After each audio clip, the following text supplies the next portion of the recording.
ఇటీవల కాలంలో ఒక 15-20 రోజుల నుంచి కంచగచ్చిబౌలి భూములు 400 ఎకరాల పైన తీవ్రమైనటువంటి చర్చ తెలంగాణ రాష్ట్రంలో. ఏ ఇద్దరు కూర్చున్నా కూడా గచ్చిబౌలి భూములు 400 ఎకరాల భూముల్ని గత ప్రభుత్వం కొట్టేయాలని చూసిందని ఒక ఆయన, ఈ ప్రభుత్వం తాకట్టు పెట్టిందని ఒక ఆయన, వీళ్ళిద్దరు కలిసి ఇంకొకరికి అమ్మాలని చూసిరు అనేది ఒక ఆయన, ఇది యూనివర్సిటీ భూములు యూనివర్సిటీకి రిజిస్టర్ చేయాలని ఇంకొక వర్గం, ఇట్లా రకరకాల చర్చ తెలంగాణ రాష్ట్రంలో జరిగింది. సో మార్నింగ్ న్యూస్ చూస్తున్నటువంటి మిత్రులారా, ఒకసారి నా మాట, నా రిక్వెస్ట్ని ఆలకించండి. ఈ లైవ్ చూస్తున్నటువంటి మిత్రులారా, ఇప్పుడు నేను చెప్పబోయేది అత్యంత కీలకమైనటువంటి అంశం. ఈ కీలకమైనటువంటి అంశం తెలిసిన తర్వాత మీకు చాలా భ్రమలు దొరుకుతాయి. కాబట్టి ఇది మీరే కాకుండా మిత్రులారా, మీరు ఎవరైతే లైవ్ చూస్తూ ఉన్నారో ఈ లైవ్ చూసేటువంటి సోదరులందరూ కూడా దయచేసి దీన్ని మీ వాట్సాప్ గ్రూప్లలో షేర్ చేయండి. ఇప్పుడు నేను చెప్పబోయేటువంటి అత్యంత కీలకమైనటువంటి అంశం మీ గ్రామం గ్రూప్లలో షేర్ చేయండి, మీ ఫ్రెండ్స్ గ్రూప్లలో షేర్ చేయండి, మీ ఫేస్బుక్లో షేర్ చేయండి, ఎక్కడైనా షేర్ చేయండి. కానీ అత్యంత కీలకమైనటువంటి దాన్ని దయచేసి మీ ముందుకు తీసుకొస్తా ఉన్నా. నేను ఇది చెప్పడం కోసం అహోరాత్రి కూర్చొని రాసుకొని ఈ వ్యవహారం తీసుకొని వచ్చిన. దయచేసి ఈ విషయాన్ని ఎక్కువ మందికి చేరే విధంగా మీరు షేర్ చేయాల్సిందిగా మీ అందరినీ రిక్వెస్ట్ చేస్తా ఉన్నాను. కావాలంటే ఒక నిమిషం టైం తీసుకోండి. ఒక నిమిషం టైం తీసుకొని అయినా మీరు మీ గ్రూప్లలో షేర్ చేసి చెప్తే నేను విషయంలోకి వెళ్తా. సో ఇవాళ ఒక 400 ఎకరాల భూముల పంచాయతీ ఏం జరుగుతూ ఉంది, ఇది ఎక్స్క్లూజివ్ రిపోర్ట్. ఏం జరిగింది, ఏం జరుగుతూ ఉంది అనేటువంటి అంశంలో ఇవాళ మనం అందరం దాని చుట్టూ తిరుగుతూ ఉన్నాం కదా. అత్యంత కీలకమైనటువంటి ఒక విషయాన్ని ఇవాళ చరిత్ర ఆధారంగా మీ ముందుకు తీసుకొస్తా ఉన్నాను. సో దానికోసం మిత్రులారా లైక్ చేయండి, మీ గ్రూప్లలో ఇది షేర్ చేయండి. ఇక వివరాల్లోకి వెళ్తే, ఇప్పుడు 400 ఎకరాల భూముల విషయంలో మనమందరం కూడా ఈ చూసినటువంటి వాళ్ళందరం కూడా సేవ్ HCU పర్యావరణాన్ని కాపాడాలి, ఈ భూములు యూనివర్సిటీకి మనం అందరం మన ఫేస్బుక్లో, సోషల్ మీడియాలో, ఇన్స్టాలో ఎక్కడ పడితే అక్కడ షేర్లు చేసినాం. సో దాన్ని కాపాడాలనేటువంటి ప్రయత్నం చేసినాం. సో అందరికీ హ్యాట్సప్ ఆ విషయంలో. కానీ కేవలం 400 ఎకరాల భూములకు సంబంధించినటువంటి అంశం చుట్టూ మనము 10-15 రోజులుగా తిరుగుతూ ఉన్నాం కదా. ఒక్కసారి నేను చెప్పే లెక్కలు, నేను చెప్పేటువంటి అంశాలు గుండె నిబ్బరం చేసుకొని చూడండి. చాలా కీలకం. షేర్ చేయండి. ఒక్క నిమిషం టైం తీసుకున్నా సరే, ఒక్క నిమిషం టైం తీసుకున్నా సరే ఖచ్చితంగా షేర్ చేయండి. ఇది ఎక్కువ గ్రూప్లకు చేరాలి. నేను ఇప్పుడు 1948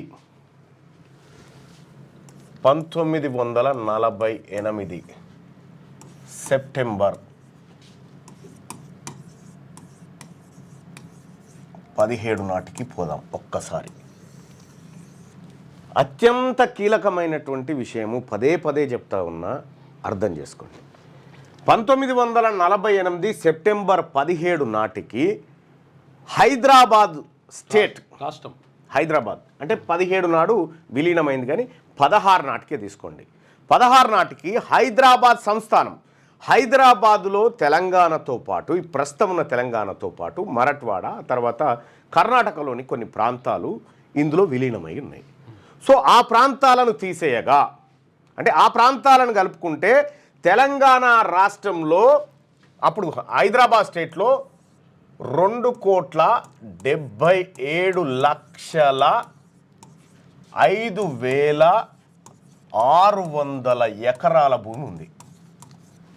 ఎందుకంటే అప్పుడు బళ్ళారి ఉంది, కర్ణాటకలో బళ్ళారి ఉంది, ఇక్కడే ఉంది, తర్వాత ఇక్కడ ఔరంగాబాద్ దాకుంది. ఔరంగాబాద్ 2,77,5,600 ఎకరాల భూమి అప్పుడు హైదరాబాద్ స్టేట్లో ఉండే. కంప్లీట్గా ఈ భూమికి ఓనర్ నిజాం. అయితే ఇటు మరాఠ్వాడ, ఆ తర్వాత కర్ణాటక ప్రాంతాలను తీసేసిన తర్వాత తెలంగాణ రాష్ట్రంలో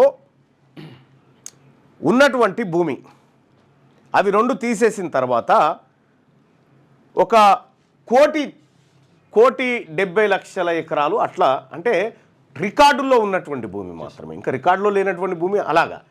ఇక్కడ నాటికి ఈ రోజు నాటికి నిజాం చేతిలో ఉన్నటువంటి భూమి ఎంత అంటే 40 లక్షల ఎకరాలు. అయ్యో మరి మొత్తం ఆయనదే అంటివి 40 లక్షల ఎకరాలు ఎట్లా మళ్ళన్నా అంటే ఇంకా ఇక్కడ ఉంది వేరే. 1 కోటి ఎకరాల భూమి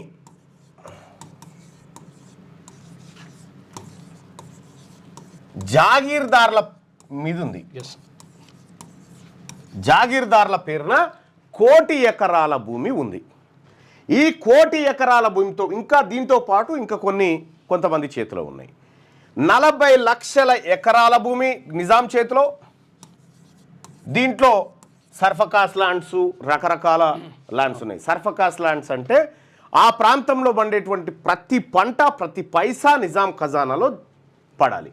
అయితే నిజాం ఏం చేసిందంటే ఈ జాగీర్దార్లకు కొన్ని గ్రామాలను రాసిచ్చిండు. గ్రామాలను రాసిస్తే దాంట్లో ప్రధానంగా మొత్తం ఎంతమంది జాగీర్లు ఉన్నారు తెలంగాణ ప్రాంతంలో అంటే 1500 మంది జాగీర్లు. 1500 మంది జాగీర్ల దగ్గర నీ తాత జాగీర్ అంటారు కదా, జాగీర్ అంటే భూమి అన్నట్టు. అయితే ఈ 1500 మంది జాగీర్లు ఎవరైతే ఉన్నారో వీళ్ళ దగ్గర 1 కోటి ఎకరాల భూమి ఉంది. అందులో 1 కోటి ఎకరాల భూమి ఉంది కదా, అందులో గద్వాల సంస్థానం,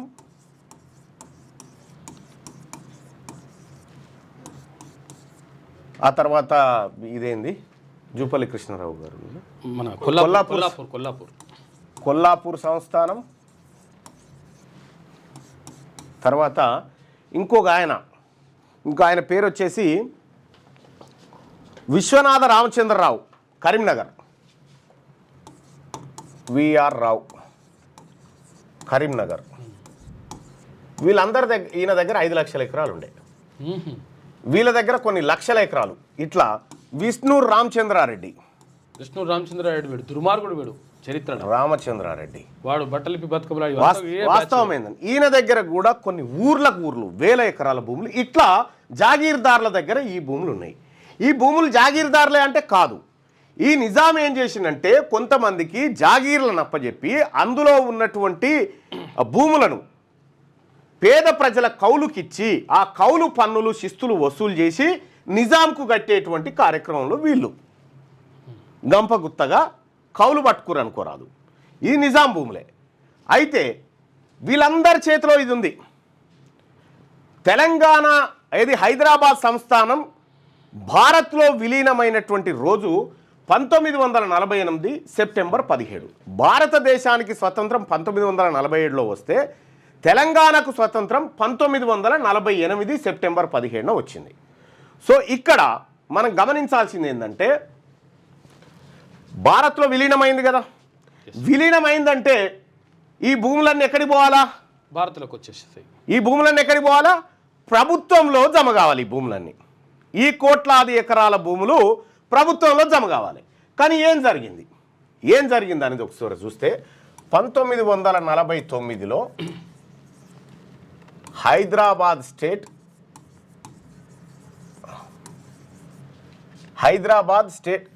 షార్ట్కట్లో రాసేద్దాం. Hyderabad state Jagirdar demolition act అంటే జాగీర్దార్ వ్యవస్థను రద్దు చేసేటువంటి యాక్టు 1949లో ఇక్కడికి తీసుకొచ్చారు. అంటే ఏందన్నట్టు ఈ జాగీర్దార్ల చేతుల్లో ఉన్నటువంటి భూమి అంతా డిమాలిష్ అయిపోయి ప్రభుత్వం దగ్గరకు వచ్చి ఆ భూమిని పేద ప్రజలకు పంచాలి అనేది ఆ యాక్ట్లు చెప్పినటువంటి మాట. అంటే ఈ 1,40,00,000 ఎకరాల భూమి ఈ పేద వర్గాలకు, దాన్ని దున్నుకొని బతుకుతూ జీవనోపాధి పొందుతున్న వర్గాలకు పంచాలనేది ఆ యాక్ట్లో చెప్పినటువంటి మాట. దాని జాగీర్దార్ వ్యవస్థను రద్దు చేసిరు. ఈ 1500 మందికి సంబంధించినటువంటి వాళ్లకు ఈ భూముల పైన హక్కులు పోయినాయి. అయితే ఈ యాక్ట్ తెచ్చిన తర్వాత అత్యంత కీలకమైనటువంటి పరిణామం ఒకటి జరిగింది. మనం కంచె భూములు కాడికి వద్దాం, ఈడికెళ్ళి ఆడికి వద్దాం, మనకు ఒక విషయం తెలుస్తుంది. ఇక్కడ ఈ యాక్ట్ తెచ్చిన తర్వాత వీళ్ళ భూములన్నీ పోయినాయి కదా, పోవాలి కదా. కానీ హైదరాబాద్ స్టేట్కి బూర్గుల రామకృష్ణారావు ఎస్ ఎవరైనా హైదరాబాద్ మొట్టమొదటి ముఖ్యమంత్రి, హైదరాబాద్ ముఖ్యమంత్రి బూర్గుల రామకృష్ణ మహబూబ్నగర్ జిల్లా అయినది కూడా. వెలమ భవన్ అన్నగా వెలమ బీఆర్కే భవన్. వెలమ సామాజిక వర్గానికి సంబంధించినటువంటి బూర్గుల రామకృష్ణారావు గారు వెలమ. అయితే ఈ జాగీర్దారులు 1500 మంది జాగీర్దారులు ఎవరు?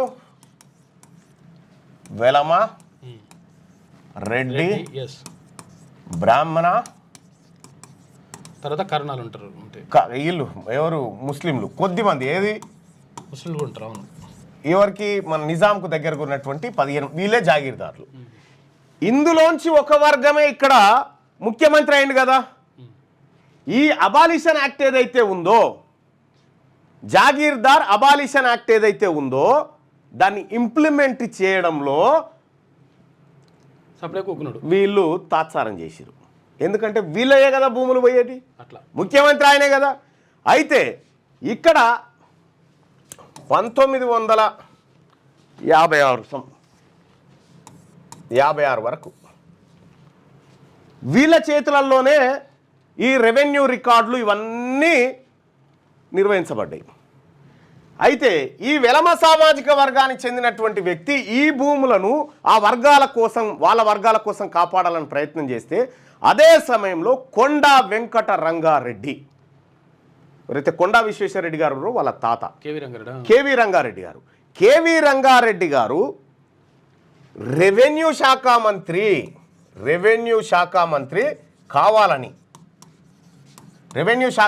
కావాలని కూసున్నాడు. ఎందుకు?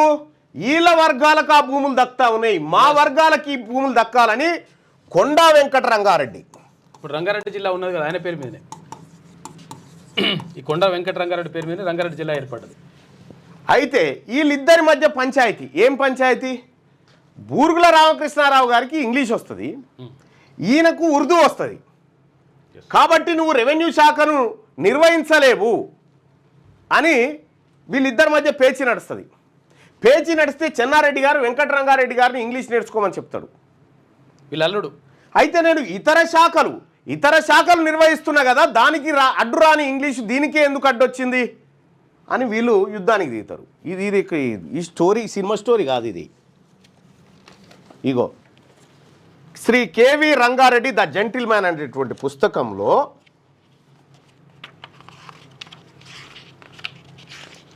ఈ మరి చెన్నారెడ్డికి మామైతుడు కేవీ రంగారెడ్డి. ఇగో ఈ పుస్తకంలో during the allocation of portfolio Swami Ramananda Tirtha made great efforts so that Shri Digambar Rao Bindu would be given the portfolio of general administration but Konda objected to it and Sri Burgula Ramakrishna Rao was given the portfolio of general administration.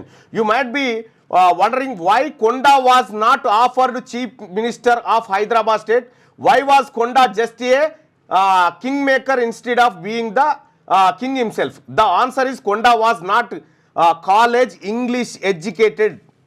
English inagradhan. Sri Burgula Ramakrishna Rao who graduated from the prestigious Fergusson college in Pune use to contribute articles in English ఇందులో రాసేది. అయితే Konda who is entire education was in Urdu language ఇందులో చదివిండు. అయితే ఇక్కడ revenue minister కావడానికి ఈ సాకు చూపెట్టినప్పుడు కొండా వర్గం అంతా కలిసి రెవెన్యూ మినిస్టర్ సాధించుకుంటుంది. రెవెన్యూ మినిస్ట్రీ ఇది ప్రతిదీ ఆధారంతో పుస్తకాల్లో ఉన్నటువంటి ముఖ్యమంత్రి కూడా పనిచేసిండు కొండా వెంకట రంగారెడ్డి. ఇక్కడ 1956 నాటికి కొండా వెంకట రంగారెడ్డి రెవెన్యూ మినిస్టర్గా మారిన తర్వాత ఇందులో ఈయనది అయిపోయింది. ఇక నెక్స్ట్ ఈయన వచ్చిండు కదా. ఈయన వచ్చిన తర్వాత ఈయన చేసినటువంటి కార్యక్రమం 1955 55 ఏదో ఏందంటారు అది పహానీలు అంటారు కదా. 1955, 56 పహానీలు అవి తయారు చేసింది ఈయన సారథ్యంలో తయారైంది. ఇది చేసాల్ పహాని అంటారు. ఇది కొండా వెంకట రంగారెడ్డి గారు రెవెన్యూ మినిస్టర్గా ఉన్నప్పుడు తయారు చేసింది. సో ఇక్కడ వాస్తవానికి ఈ యాక్ట్ డిమాలిష్ అయిన తర్వాత, ఏది జాగీర్దార్ వ్యవస్థ పోయిన తర్వాత ఈ భూములు ప్రజలకు రావాల్సి ఉంటే వీళ్ళిద్దరి మధ్యలో అధికార మార్పిడి జరిగి రెవెన్యూ వ్యవస్థను వీళ్ళ గుప్పిట్లో పెట్టుకొని ఇంప్లిమెంట్ కాకుండా తూతూ మంత్రంగా పేదోళ్ళకు పంచి మొత్తం వాళ్ళ గుప్పిట్లోనే పెట్టుకోరు. అప్పుడు వెలమల దగ్గర ఉన్నటువంటి భూములను రెడ్ల దగ్గరికి కొంత తెచ్చుకోగలిగారు. అక్కడి నుంచి 1956 నుండి 1970 వరకు రెవెన్యూ మినిస్టర్లు ఎవరా అంటే వీళ్ళే రెడ్లు.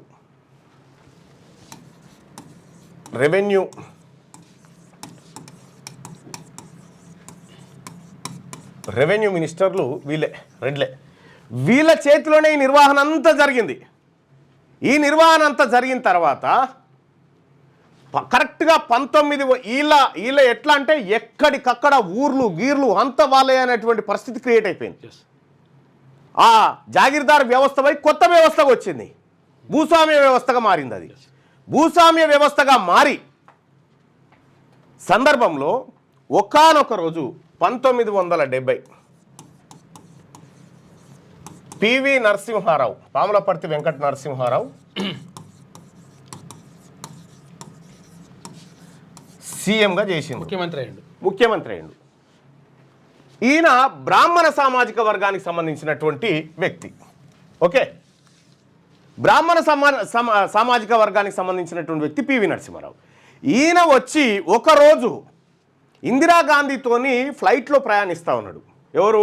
పివి నరసింహారావు గారు. ఇందిరాగాంధీ గారితో ఫ్లైట్లో ప్రయాణిస్తున్నటువంటి సమయంలో పివి నరసింహారావు గారు ఇందిరాగాంధీ ముందు ఒక మాట అన్నాడు. ఏమని? మేడం, ల్యాండ్ సీలింగ్ యాక్ట్ మీకు ఇష్టమేనా తేవడం అని అడిగాను. ఆమె ఎస్ నాకు ఇష్టం అని చెప్పింది. ఇది మళ్ళా ఇదెక్కడి కథ అనుకున్నారు? కాదు, ఇది కథ కాదు, ఆధారం. జాతిరత్న పివి నరసింహారావు తెలుగు అకాడమీ బుక్లో ఆచార్య జి చెన్నకేశవరెడ్డి రాసినటువంటి పుస్తకంలో ఇగో పేజ్ నెంబర్ 86లో పివి స్టేట్ కాంగ్రెస్ కార్యదర్శిగా ఉన్నప్పుడే నెహ్రూ ఆదేశాల మేరకు భూపరిమితి చట్టాన్ని రూపకల్పన చేశాడు. అయితే అప్పట్లో దాన్ని ఎవరు పట్టించుకోలేదు. ఒకసారి ముఖ్యమంత్రి అయిన తర్వాత ఇందిరాగాంధీతో విమానంలో ప్రయాణిస్తున్నప్పుడు పివి, మేడం మీరు భూ సంస్కరణల పట్ల సీరియస్గా ఉన్నారా అని అడిగితే అఫ్కోర్స్ తప్పనిసరి అనేటువంటి మాట ఆమె చెప్పింది. చెప్పిన తర్వాత ఏం జరిగిందంటే,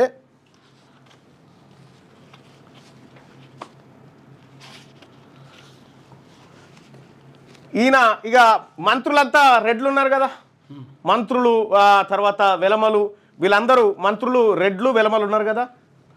ఈయన సీఎం, మంత్రులు రెడ్లు వెలమలు వీళ్ళున్నారు. ఈయన ల్యాండ్ సీలింగ్ యాక్ట్ను, ఏది ఆ ల్యాండ్ సీలింగ్ ఎంత, మీకు 1000 ఎకరాలు ఉంటే కుదరది, ఒక్కరి దగ్గర 54 ఎకరాల కంటే ఎక్కువ ఉండొద్దని చెప్పిండు.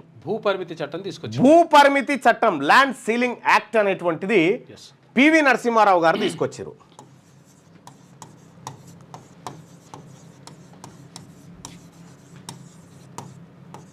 Land ceiling act PV Narasimha Rao గారు తీసుకొచ్చి దాంట్లో భూములను 11 రకాలుగా విభజించిండు. 11 రకాలుగా విభజించి దాంట్లో నీటి వసతి ఒక పంట పండేది ఉంటే ఏ రకానికి 15 ఎకరాల ఇది ఉండాలి, నీటి వసతి 2 పంటలు పండితే 10 ఎకరాల భూమి ఉండాలి, ఇట్లా గరిష్టంగా 54 ఎకరాలు మాత్రమే ఉండాలి ఒకరికి అనేది తీసుకొచ్చాడు. మరి ఇక అప్పటిదాకా ఈ రెవెన్యూ రికార్డులు ఈ 600 ఎకరాలు, ఈ 1000 ఎకరాలు, ఈ 12,000 ఎకరాలు మాయ అని చెప్పుకుంటున్నటువంటి వీళ్ళు ఉన్నారుగా, వీళ్ళకు గుండె వలిగినంత పని అయిపోయింది. అమ్మని అమ్మ, ఇన్ని రోజులు మనం కాపాడుకుంటూ వస్తే ఈ పివి నరసింహారావు అనేటువంటి వ్యక్తి వచ్చి సీఎంగా అయ్యి మా భూములు, మా తరతరాలుగా మా కబ్జాలో ఉన్నటువంటి భూములన్నీ పేదోళ్ళకు పంచాలని చెప్తా ఉన్నాడు అని వీళ్ళు కుట్రబన్ని ఆఖరికి ల్యాండ్ సీలింగ్ యాక్ట్ బిల్లు తయారు చేసింది ఎవరు? పివి నరసింహారావు. తనకు ఎట్లా తయారు చేసిండు ఆ బిల్లు కూడా? ఇంకో తనకు నమ్మకస్తుడైనటువంటి వ్యక్తిని దగ్గర కూర్చుండబెట్టుకొని ఈ బిల్లును రూపొందించాడు. ఇక్కడ మనం గమనించాల్సినటువంటిది ఏంటంటే, బిల్లు అసెంబ్లీకి వచ్చిందిగా, బిల్లు అసెంబ్లీలో ల్యాండ్ సీలింగ్ యాక్ట్ బిల్లు పెడుతున్నటువంటి సందర్భంలో స్పీకర్ పిడతల రంగారెడ్డి స్పీకరే కదా అనుమతించి, స్పీకర్ అనుమతిస్తేనే బిల్లు పెట్టాలి కదా. పివి నరసింహారావు గారు సభలోకి వచ్చి గంభీరంగా ఉండి ఒక మాట అన్నాడు. ఏం మాట? ఈ ల్యాండ్ సీలింగ్ యాక్ట్ బిల్లుకు అంగీకరించే వాళ్ళు మాత్రమే సభలో ఉండండి, మిగతా వాళ్ళు వెళ్ళిపోండి అని, బయటకు వెళ్ళిపోండి అని చెప్పాను. వీళ్ళంతా చేతులు మిసుకొని మొత్తం ఏది నలుసుకుంటా ఉన్నారు, నలుసుకుంటారు. మా భూములు పోతా ఉన్నాయి, మాతోనే బిల్లు వేల ఎకరాల భూములు పోతున్నాయని ఇవే జాగీర్దారులు, ఇవే భూస్వాములు వ్యవస్థలు ఆలే కదా సభలో కూర్చుంది. పోతున్నాయి అని చెప్పి మిడుచుకొని ఆఖరికి ఈ పిడతల రంగారెడ్డి అనేటువంటి స్పీకర్ ఉన్నాడా, ఆయన స్పీకర్ చైర్ నుంచి నేను చేయని బిల్ అని దిగెళ్ళిపోయాడు. మా రెడ్ల భూములు, మా జాగీర్దారుల భూములన్నింటినీ మీరు పేదవాళ్ళకు పంచాలనుకుంటారు, ఈ బిల్లు తీసుకొస్తారు, నేను సభకే రానని ఆయన రాలే. ఆయన డుమ్మ కొట్టిండు. ఆయన డుమ్మ కొడితే డిప్యూటీ స్పీకర్ సి జగన్నాథరావు, ఒక ముదిరాజు బిడ్డ, deputy speaker C Jagannatha Rao, assembly speaker Pidathala Rangareddy,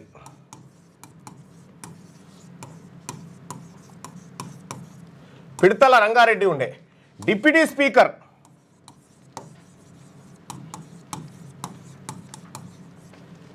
Jagannatharao.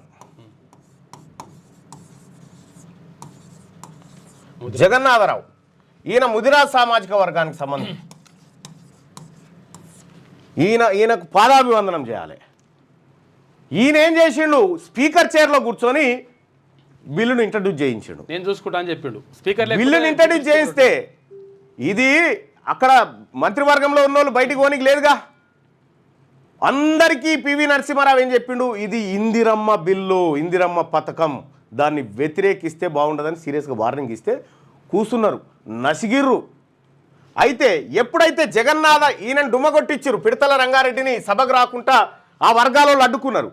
ఏది ఆయనకు చెప్పిరు. ఇక జగన్నాథరావు కూడా పైసలు భారీ మొత్తంలో ఎర చూపిర్రు. అది ఇన్ననే రాసింది. ఇక చూడండి, ఈ బిల్లు అసెంబ్లీలో ప్రవేశపెట్టనున్నాడని ముందుగానే గ్రహించిన స్పీకర్ పిడతల రంగారెడ్డి ఈ బిల్లుకు తాను సాక్షిదారుడిగా ఉండనని ఇష్టపడక ఏదో మిష మీద సెలవు పెట్టి తప్పుకున్నాడు. పిడతల రంగారెడ్డి భూస్వామ్య వర్గానికి చెందిన వాడే గాక భూస్వామి కూడా. తాను స్పీకర్గా స్థానంలో లేకుంటే బిల్లు వాయిదా వేసుకుంటాడేమోనని అనుకున్నాడు. కానీ వెనుకబడిన వర్గాలకు చెందిన డిప్యూటీ స్పీకర్ సి జగన్నాథరావు ఈ బిల్లు విషయంలో సంపూర్ణ మద్దతు ఇచ్చారు. ఆయనకు భూస్వామ్య వర్గాలు బిల్లును వాయిదా వేయించడానికి ఎంతో పెద్ద మొత్తంలో ఇవ్వజూపినా సి జగన్నాథరావు వాళ్ళ ప్రయత్నాలకు లొంగలేదు. మస్తు పైసలు ఆశ చూపించారు ఈ బీసీ బిడ్డకి, జగన్నాథరావుకు, ఈ బిల్లు పాస్ కాకుండా చేయాలని. కానీ ఆయన లొంగలేదు.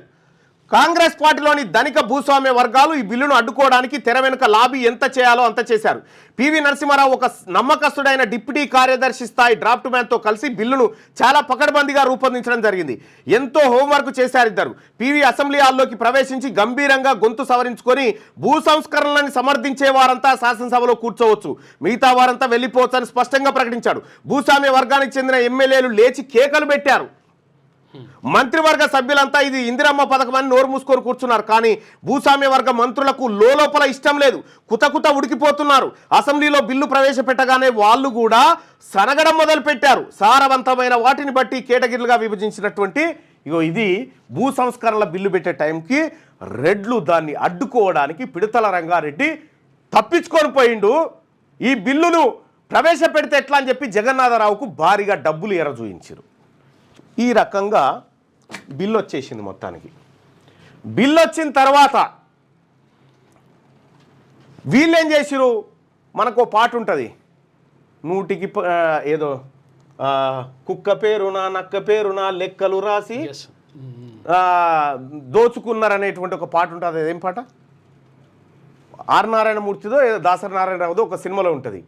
ఆ కుక్క పేరున నక్క పేరున ఇక్కడ ఎంటర్ అయినవి ఏమని, ఈ 54 ఎకరాల కంటే ఎక్కువ ఉండొద్దంటే ఏం చేసిరు? ఇంట్లో పని ఉన్న పేరు మీద, వీళ్ళకు కూడా తెలియదు ఆ భూములు ఉన్న సంగతి, వీళ్ళ పేరు మీద వాళ్ళ పేరు మీద చేసి పేదవాళ్ళకి పంచకుండా మళ్ళీ వీళ్ళ చుట్టే తింపుకొని అట్లా చేసిరు. ఈ ఏదైతే ల్యాండ్ సీలింగ్ యాక్ట్ ఉందో ఈ ల్యాండ్ సీలింగ్ యాక్ట్ని అట్లా దెబ్బ కొట్టిరు వీళ్ళే.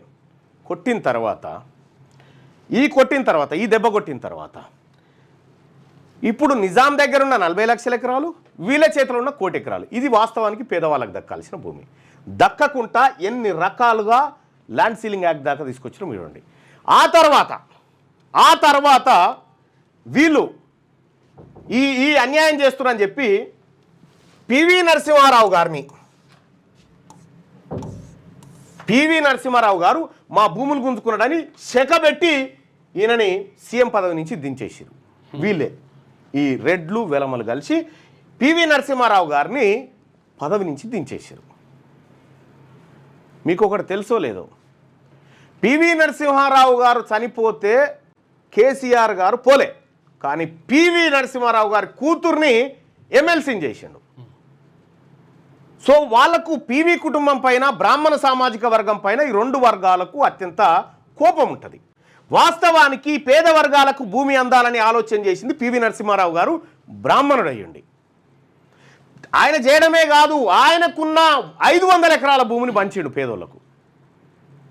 ఈ రకంగా పంచితే ఈ రెడ్లు వెలమలు కలిసి మొత్తం భూస్వామి వ్యవస్థను బలోపేతం చేసుకున్నారు. ఈయన దించేసిరు. నీలం సంజీవారెడ్డి దిగిండు.